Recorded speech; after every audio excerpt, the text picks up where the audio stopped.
Hello, this is week 7 of environmental ethics, and this week we have one reading from an Oxford philosopher named Luciano Floridi, originally from Italy and now working in the UK. And Floridi is probably best known for his work in information philosophy, which is really a brand new area of philosophical endeavor that develops at the turn of the century and has gained traction in the last 2 decades. And the piece that we're going to read is one of the early pieces that he wrote about the effect of this information philosophy on moral considerations. And it's called Information Ethics on the Philosophical Foundation of Computer Ethics. And it was originally published in Ethics and Information Technology. And now you're probably asking yourself, why are we reading an essay published in a journal of information technology and addressing computer ethics in the context of a course on environmental ethics? And it's a very good question.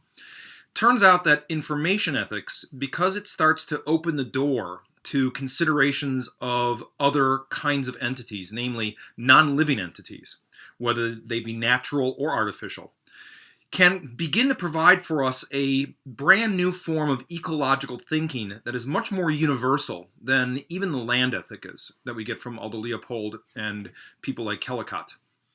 So what Floridi does with information ethics is develop what he calls an ontocentric moral theory. That is a moral theory where the defining character of what makes something a moral subject or not isn't whether they can talk or reason, which would be anthropocentric, isn't that they're living, which would be anomocentric, isn't even that they're part of the natural environment, which would be biocentric. He wants to expand it to include virtually everything that is in existence, had existed, or possibly could exist. And therefore, it is an ontocentric form of moral reasoning. This opens up some really interesting opportunities for environmental ethics in terms of thinking about how we incorporate other artifacts and other natural objects into our moral consideration. But it also has some challenges because it doesn't turn out to be a moral theory of everything. At least it doesn't deliver on that kind of promise. So what I want us to do in reading Floridi's very seminal essay on this matter is try to figure out what advantages this ontocentric way of thinking has for environmental philosophy and environmentalism on the one hand, and what challenges it might have for environmental modes of thinking, and whether or not there are any problems with information ethics as it is currently configured for our thinking about the natural environment and about environmentalism and environmental philosophy. So as usual, I've posted questions to the course website. Please read those questions before you access and begin working with the text, because the questions are designed to help guide your reading.